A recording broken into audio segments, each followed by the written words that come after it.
Publier des photos sur Internet, y compris sur un compte privé, ça peut sembler être une pratique tout à fait courante aujourd'hui et de plus en plus fréquente si l'on considère que 53% des parents ont déjà publié des photos de leurs enfants. Chez les jeunes parents, ça s'est amplifié, c'est beaucoup plus fréquent. On commence même dès la conception à se montrer soi-même enceinte et à faire suivre le parcours de sa grossesse, puis la naissance de l'enfant et puis tous les moments importants. Alors finalement, vouloir partager un peu du quotidien parce qu'on est fier de son enfant, parce qu'on est heureux d'être un parent, est-ce que c'est mal? Surtout quand en plus c'est sur des comptes très privés, mais ça peut être aussi sur des comptes totalement publics. En quoi c'est dangereux? Il y a aujourd'hui une mauvaise et même une méconnaissance des dangers qui guettent vos enfants. Je fais cette vidéo en collaboration avec l'association Caméléon qui a diffusé un film que vous avez peut-être vu. Si vous avez été à Paris, vous l'avez vu dans le métro, vous avez vu des affiches dans le métro parisien, vous avez vu ce spot passer aussi à la télé et partout. Il y a eu beaucoup de parutions presse également sur ce sujet. Je vous laisse regarder cette vidéo et on en parle tout de suite après.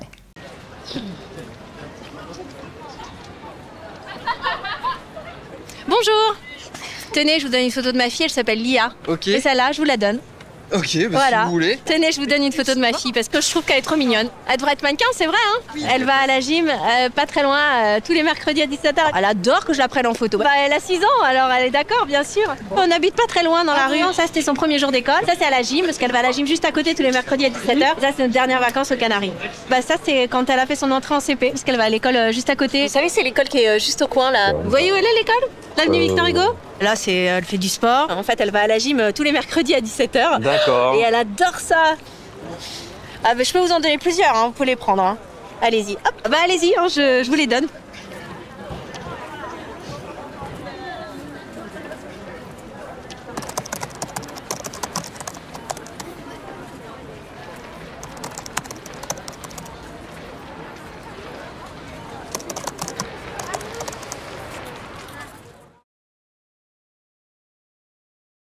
Alors qu'avez-vous pensé de cette vidéo? En fait, c'est très choquant de voir cette maman qui distribue des photos de ses enfants à des inconnus et qui donne des détails sur leurs activités et où elles se déroulent. Quel est le rapport entre cette vidéo et les photos que vous publiez? Alors, je vais vous faire une petite synthèse dans cette vidéo qui a été fortement inspirée par Églantine Camille, que je remercie et qui fait partie de l'association Caméléon. Je vous dis quand même au passage que je suis au conseil d'administration de cette association parce que donner de mon temps pour ce genre de cause, c'est quelque chose qui donne beaucoup de sens à mon travail et à ma vie, même avant tout, et qui n'est pas incohérente avec le travail que je fais auprès des parents. Caméléon, c'est une association qui œuvre pour les violences faites aux enfants en France, en Suisse, aux Philippines et dans plein d'autres endroits. Alors, pourquoi c'est moins choquant sur les réseaux? Parce qu'en fait, on ne se rend pas compte et donc je vais vous donner plusieurs points de réflexion et j'espère que ça va faire évoluer votre conscience et évoluer votre façon de transmettre sur les réseaux sociaux. Premièrement, on va voir les risques. En fait, c'est tout d'abord le share hunting. Le share hunting, qu'est-ce que c'est? C'est le partage d'images qui sont diffusées sur Internet. Il faut savoir qu'à partir du moment où vous mettez quelque chose sur les réseaux sociaux, cette photo, eh bien, vous ne savez pas où elle va aller, qui va la regarder. Alors si, quand c'est dans la sphère privée, mais on verra que dans la sphère privée, vous n'êtes pas plus à l'abri qu'ailleurs, mais je vous en parle tout à l'heure. Donc le risque en fait, c'est que cette photo-là donne énormément d'indications à des prédateurs sexuels. Je ne sais pas si vous connaissez les chiffres, mais on a tous l'impression qu'en fait des prédateurs sexuels, d'abord c'est des gens un peu bizarres, qui sont pas très éduqués, qu'on reconnaîtrait finalement parce qu'ils ont l'air pas très nets. Bah, pas du tout, en fait c'est monsieur tout le monde, le prédateur sexuel. Et aujourd'hui dans le dark web, il y a énormément d'activités. C'est vrai que ça a facilité leur travail puisque les parents leur fournissent des tas d'images. Alors ces images, on peut aussi se dire « Ah bah oui, mais moi je ne ferai jamais voir mon enfant en maillot de bain ou tout nu ». Il faut savoir qu'un bébé tout nu, ça excite certains pédophiles. Et oui, ça peut paraître très bizarre quand on n'a pas ces travers-là. Mais oui, une photo d'un bébé nu, c'est excitant, mais pas seulement. En fait, on peut trouver une petite fille sexy, même quand elle n'est pas en maillot de bain, même quand elle est habillée tout à fait correctement, comme n'importe quelle petite fille. Églantine raconte qu'on a trouvé dans des banques d'échange de pédocriminels des pédocriminels qui cherchaient à élire la plus jolie petite fille, la petite fille la plus sexy, voilà, parmi d'autres photos d'enfants. Donc il y a ça, il y a le fait aussi que les photos de vos enfants peuvent être détournées, c'est-à-dire qu'on peut utiliser le visage de votre enfant parce qu'on le trouve très beau, et on peut le mettre sur un corps nu, et même dans une vidéo pour lui donner vie et s'exciter avec. Donc je pense qu'il n'y a aucun parent qui n'aimerait que les photos de ses enfants terminent dans le dark web. Par ailleurs, et là où c'est encore, j'ai envie de dire, plus grave, c'est que ça donne des indications, comme dans le clip que vous venez voir. C'est-à-dire qu'aujourd'hui, il faut savoir qu'avec les IA, l'intelligence artificielle, qui existe de mille et une façons, on est capable, à partir d'une photo, de savoir où elle a été prise, souvent dans quelle ville, dans quelle rue. Et donc quand on poste une photo de son enfant à la sortie de l'école, eh bien, les prédateurs sexuels peuvent savoir dans quelle école va votre enfant. C'est ce qu'on voit dans le clip. Elle dit « ma fille fait de la danse là-bas, pas très loin ». Bah oui, elle donne exactement le nom de la rue, mais sur une photo, il n'y a pas besoin. Parfois même, on peut l'apercevoir, on peut agrandir et trouver le nom de la rue, ou alors ça a été pris devant une boulangerie et il n'y a plus qu'à taper le nom de la boulangerie ou du café pour savoir où est-ce que ça se trouve. Bref. Aujourd'hui, il ne faut pas minimiser les progrès de l'intelligence artificielle et ce qu'elle est capable de faire.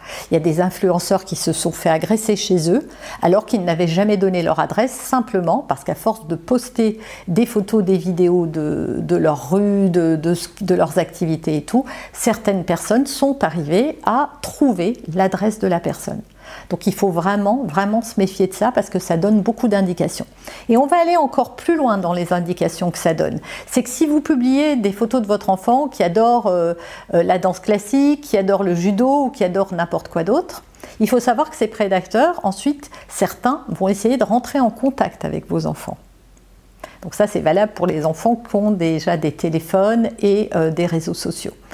Et donc, en rentrant en contact avec votre enfant, évidemment, ça ne dit pas, ils sont très manipulateurs et très doués pour ça, ils savent très bien manipuler un enfant. Déjà, quand on a un adulte, c'est très facile, on est bien d'accord, hein, de manipuler un enfant. Donc, quand en plus on a de mauvaises intentions, eh bien, on va multiplier les choses. Il faut savoir que sur les réseaux du dark web, on s'envoie entre pédophiles des techniques d'approche de manipulation, donc ils sont très formés, j'ai envie de dire, à ce genre de pratique.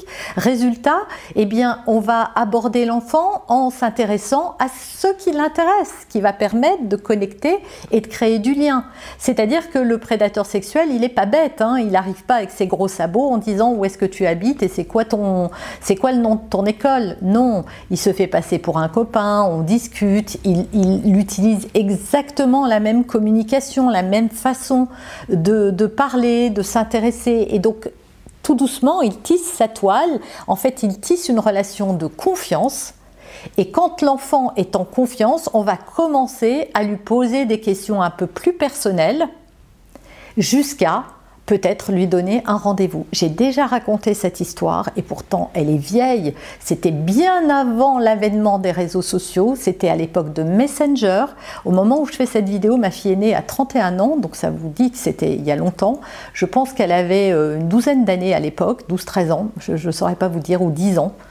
Et un jour, elle communiquait avec quelqu'un sur Messenger, enfin à l'époque on s'en méfiait pas du tout. Et un jour elle me dit « Ah en fait le copain que j'ai avec qui je communique, j'ai appris qu'il avait 38 ans ».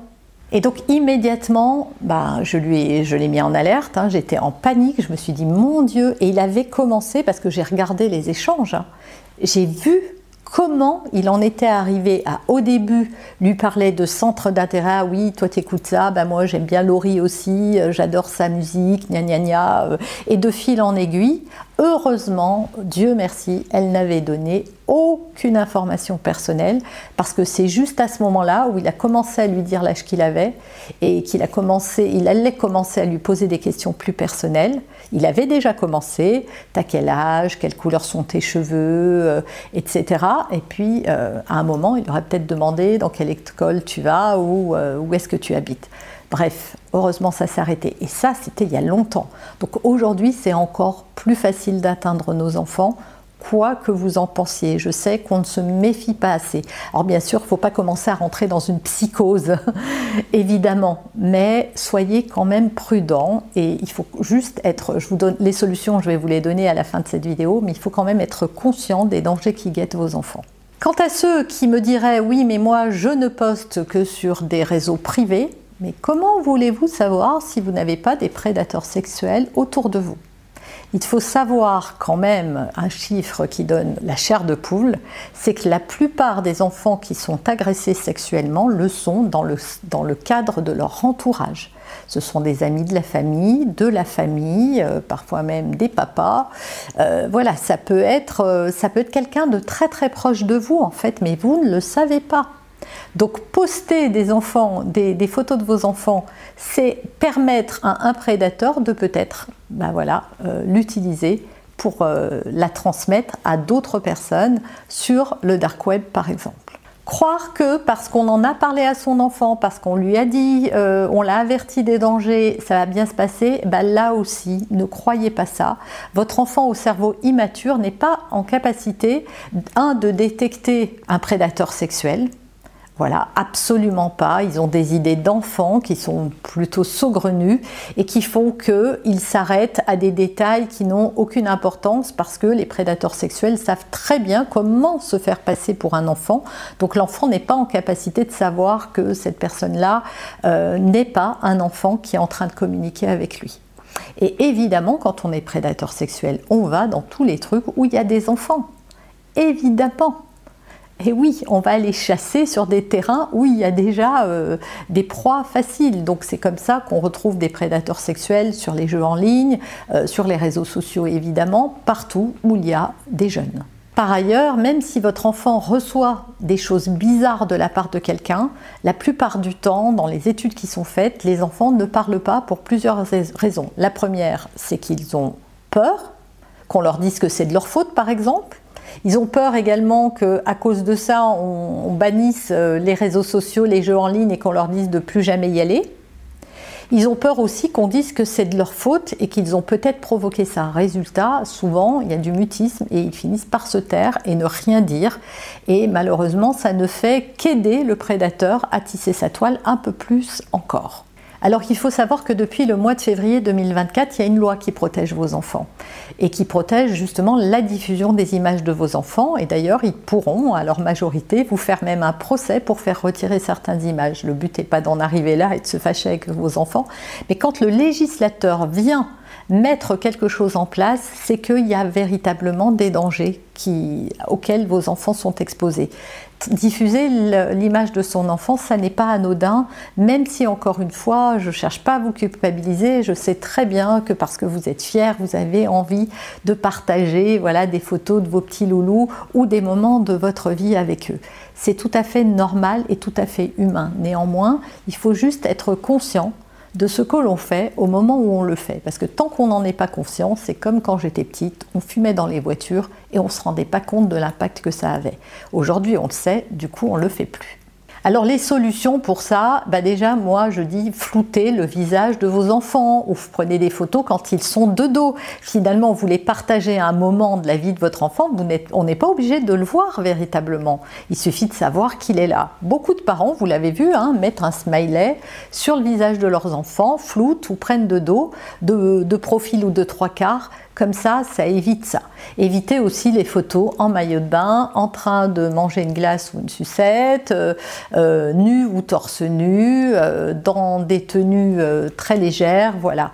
évitez ce genre de photos qui sont pour les prédateurs sexuels très suggestives et donc ils sont très friands. Et enfin, pour votre sécurité et celle de votre enfant, évitez de prendre des photos où l'on peut identifier l'endroit où vous êtes, sauf si vous n'y êtes que ponctuellement. Voilà, vous faites une sortie à Disney et vous postez des photos, tout le monde sait que vous êtes à Disneyland, bien évidemment on ne va pas vous retrouver après la photo puisque je ne crois pas que vous viviez dans le château de Mickey. Voilà pour tout ça, j'espère que ça vous aura plu, que ça vous aura donné un autre éclairage par rapport à ça. Si vous avez aimé cette vidéo, c'est le moment de me le dire. Je vous ai fait une petite fiche récap aussi que vous pouvez télécharger. Je vous encourage à aller sur le site de l'association Caméléon si vous voulez voir tout ce qu'elle met en place. Il y a aussi pas mal d'informations sur le grooming, le parenting et toutes ces pratiques qu'utilisent les prédateurs sexuels. Voilà, ça vous en dira encore plus là-dessus. En tout cas, moi j'étais ravie de faire cette vidéo pour vous. Ne partez pas sans vous abonner. J'en profite pour remercier et embrasser les milliers d'abonnés qui me suivent régulièrement et qui viennent se rajouter à déjà la grande masse que nous sommes déjà. Et moi je vous dis à très vite pour un prochain sujet.